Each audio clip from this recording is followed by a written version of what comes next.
What's up, Flagler County? I am sitting here with Lauren Ramirez from Salus Medical Training here in Palm Coast. And today we're going to be talking about something that's actually a really serious, and that is AED machines and why they should be in so many different businesses, especially here in Palm Coast, which has such a higher percentage of elderly and seniors.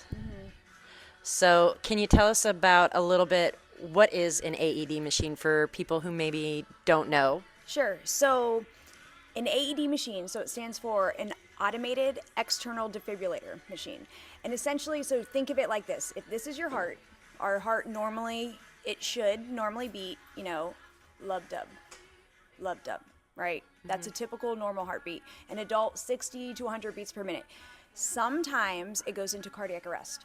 Cardiac arrest, so just think of your heart not beating normal. So it goes a little crazy, right? So an AED machine, it essentially will completely stop the heart and restart it and put it back into a normal rhythm. It is by far the most amazing tool, life-saving machine that literally saves lives. And it's something I think people take for granted and they don't realize what it is. They see them everywhere, but they don't really see them or even know what they're really supposed to do. But it literally is the best preventative machine in the world, in my opinion. And by having those AED machines in different places like clubs, stores, restaurants, how can that impact a person who maybe went into cardiac arrest? What does that do to the percentage of survival? Yeah, so the data's there. Having an AED machine, sooner the better, obviously, but every minute that someone does not have an AED machine on them, your chance of survival goes down 7 to 10%. So typically when you go to run and get an AED machine, they say it should be about a minute and a half to run and get it, grab it, a minute and a half to run and go back to who needs it. That's 3 minutes right there. After 4 minutes of nothing being done to someone, they start going brain dead. All right, 6 to 10 minutes, it's irreversible brain damage and death. So if you do the math, ideally you want one wherever you're at. I mean, in a perfect world, everyone would have one in their car, right? And I truly see that happening in the future. They're getting more affordable. They're getting smaller, they're getting smarter and easier to find. But really, I wish everyone even just knew how to use it, because I think that's the challenge, is just the education of what it is. But having one literally will save your life. And cardiac arrest, it happens to everyone. So we live here in, elderly population community, but we're growing with families. But it's not just older people that are going into cardiac arrest. Anybody can. And I mean, you see it on the news, 1 in 5 people, cardiac arrest, all right? Cardiac arrest it's the higher death rate than cancer, higher death rate than fires, higher death rate than being shot by a gun. I mean, it's incredible. Cancer right there. And knowing that it can happen to truly anyone, you can be healthy, not healthy, old, young, it doesn't matter. And cardiac arrest, does that only happen to people with heart conditions, or can another cause initiate that, like choking? Yeah, I'm glad you asked that, because that's something. So choking, we'll talk about that. People think choking is just, you're choking on an item and you can easily get it out. However, think of when you're choking, you're holding your breath. You can only hold your breath for so long, and once you can't, you're going to go into cardiac arrest. So choking leads to cardiac arrest, which means that individual will need CPR. That individual will need an AED machine, and also anaphylactic shock. So if you're allergic to something, an EpiPen is amazing. It's a life-saving, but it doesn't always work, and you may not always have it with you, or the person may not know they're allergic to anything. And anaphylactic shock can lead to cardiac arrest. Seizures, they lead to cardiac arrest, and they could. Fainting, diabetic coma, drowning, of course. So there's just anything that will make your body not work the way it's normally working, your heart, if it doesn't pump, lub dub, it's going to go into cardiac arrest. And this machine, with the proper use and knowledge of how to use it, will put your chances higher at life saving yourself. So I kind of want to talk about the reason behind this interview. I know that when I reached out to you last week, you had said that I was not the only person that reached out to you with a story about needing to do CPR and not finding an AED machine when it was needed. And I actually ran into this problem last week while at the European Village. And we play cards there every Wednesday, and we found one of our elderly players unresponsive in the bathroom. And in that entire complex, we could not find one AED, so all we could do was perform CPR. And I am very grateful that I took your class so that I knew how. But it was still very frustrating afterwards because we knew that that would have increased her chances. And I know you said that I was not the only one recently to reach out. So can you tell us about if they want to stay anonymous, that's fine, but can you tell us about some of the other instances where your former students who've taken CPR and AED classes have reached out to you explaining when they needed to use those skills and how often that it happens here in Palm Coast?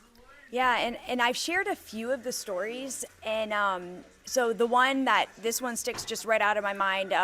A student of mine came to one of my medical training classes. She also came to my CPR course, and this was all before she started nursing school. She really wanted to be a nurse, and she's in nursing school now, doing amazing. And in our CPR courses, we also instruct how to administer Narcan. So medication is also something that can cause cardiac arrest. Our bodies can have a reaction, and it could be a prescription medication or a non-prescription medication. So she was doing laundry, okay? Laundry at the laundromat, and somebody was unresponsive. They weren't breathing, blinking, or speaking, and she felt a pulse though.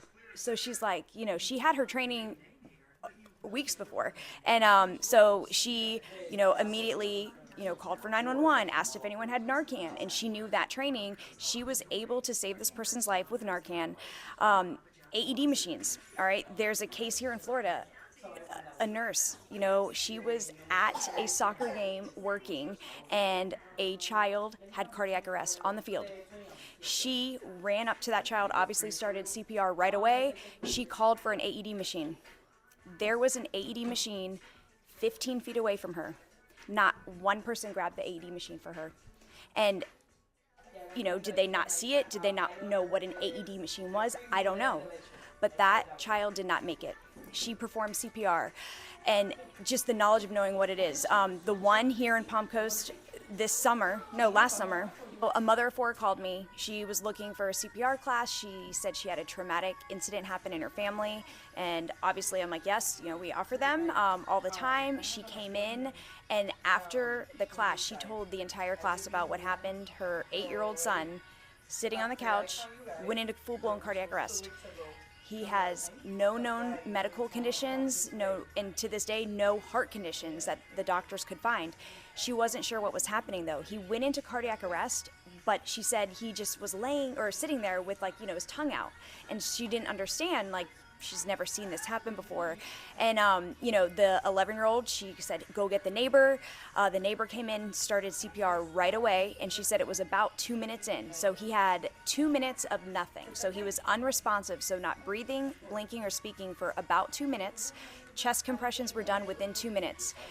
Ambulance came. And unfortunately, Palm Coast, we're not really well known for a pediatric emergency department. So unfortunately, they had to go to Orlando. So this ambulance had him. They were obviously doing chest compressions on him. They were using their defibrillator machine the entire drive. So about an hour and a half, no heartbeat. She didn't have a car at the time because her husband had their only car. She shoved all 4 kids in the neighbor's car, drove as fast as she could, followed that ambulance, ran inside that hospital. They're like, right over here, ma'am, he's here. She goes into the room, and they were doing CPR. They were like on top of him, a full room of nurses, and the head nurse said, "Should we stop?" Because they did not have a heartbeat still. And this mother was about to go. Imagine being told you see your child and they're asking, "Should we stop?" And the second they said that, heartbeat. He obviously was in the hospital for a good amount of time, feeding tubes, things. I mean, that's very traumatic on your body. I saw her at Target like two months later. I had 3 of my 4 kids with me shopping, and she was there shopping, and she said her son had no brain damage, none. And they said it was because they did compressions within 2 minutes. If it would have been any longer, and that mom froze. It's a natural human reaction, but she also didn't have a class. She never had a CPR class. People think they can do it because they watch the shows, they hear about it. Oh yeah, I can do it. But sometimes your brain's not ready for that. It's muscle memory for everything that we learn, swim lessons, any tool. If you're in any like boxing classes or kung fu, anything, muscle memory. So he's alive, and to this day they said no medical conditions. He did have a virus, so at the time, a stomach bug type thing, and your electrolytes get all messed up. If you're not hydrated, and that can do it. Medication can do it. You can have a reaction to a medication and your heart just goes in cardiac arrest. Healthiest person ever. Working out at the gym. I mean, we love, if you work out, that's awesome and you're healthy, but unfortunately, your body is working harder. So that to me was insane. But also, I work a lot with the fire department and Tracy Farmer, who she is, if you don't know Tracy Farmer, she's incredible. I look up to that woman, and she is one of the paramedics, but paramedicine, like she does community outreach and she educates and prevention health, just like myself. And she said that just recently, 2 people here in Palm Coast were saved from a bystander doing CPR because they were trained, whether it was a certification class, a hands-only class. And then when I told her about you, she's like, this is insane. This is incredible. Like, normal people saving normal people, and it happens when you least expect it. So with that, I know you said you offer CPR classes. How old does somebody have to be in order to learn CPR? Is there, a lot of people go, well, I need to wait till my kids are teenagers or till they're driving or till they're adults. How young can you be and still learn how to do CPR? So there is research, there's data, and I looked it all up. As young as 4 years old, those 4-year-olds, okay, a 4-year-old that is taught how to do chest compressions is going to be the 4-year-old that then turns 10 that is doing the most accurate chest compressions and breaths, if needed, on someone that needs it. And so I have held classes as young as 4. I'll do like little kid classes. My 9-year-old, he's 10 now. At 9 years old, he took the healthcare provider class because he wanted to. He doesn't want to be a doctor. He actually wants to be an NFL player, So, we'll see. But he just wanted to be certified in the healthcare CPR class, so which means you have to take a test. And this 9-year-old took the test. I'm sure it wasn't easy, but he passed it. And my 2 8-year-olds, they're twins, they can use an AED. They've never used one on a human, but they know. They see them. They see someone coughing, they're like, oh, good thing there's an AED there.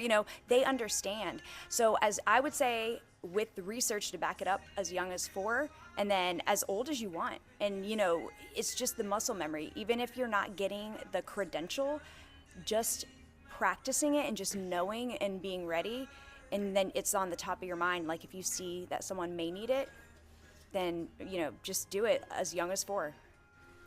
So businesses that may end up listening or watching this interview, they may be curious, can they afford to get AEDs in their businesses? What do those prices look like? How hard is it to get an AED? What do you have to do to maintain them? Yeah.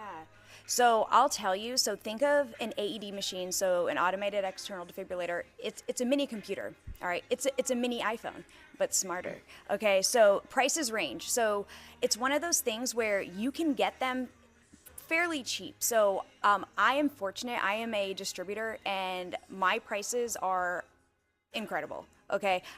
When I when I sell an AED, it's really, hey, you need one. Let's just make sure you can get one, okay? I would say price range anywhere from the low end of maybe like $1,200. Sometimes they're on sale for $1,100, and you can get them a couple grand. You know, the more expensive, the more bells and whistles. You need just a machine that will save a life, all right? Depending on, you know, where you work, or if you're going to have children in there, there's machines that are easier that you don't have to do anything. If there's a pediatric child, you know, newborn, they have different size pads. So there's some machines, it's all one and done, where you don't have to worry about switching any wires or anything like that. So, you know, those cost a little bit more, but maintaining, to be honest, every month someone needs to maintain it. And maintaining, you look at it, and we actually have these barcodes. You scan it, takes 60 seconds, and it will tell you, oh, batteries look good, pads are not expired, and there's no software updates. 60 seconds. That not only will keep your machine working and running, but legally compliant. Because if you have a machine of any sort and it's not working, you know, would someone have a fire extinguisher that doesn't work? No. I mean, you need an AED machine that has batteries that are they're not dead. So once a month you maintain it, and that's it. And they last. It's like a car. You get oil changes, change the tires, and you're good to go. You can have it for about 10 years, you know. They come with warranties. So it's one and done. You buy it, and then some machines, the batteries last for 5 years. Some last for 2, some last for 4. So I highly recommend the ones that last for 5. You don't have to worry about it, but we handle that. If people need that, we do that. It's so easy. You just make sure you know how to turn it on, and that's it. Pretty much. When we talked earlier, you were telling me about this company that is going to be giving away an AED starting in 2025, and you said it's an AED every day for the whole year? Yes. So I am urging everybody to sign up. And when I say sign up, you are just saying, why do you or your organization, why do you need an AED?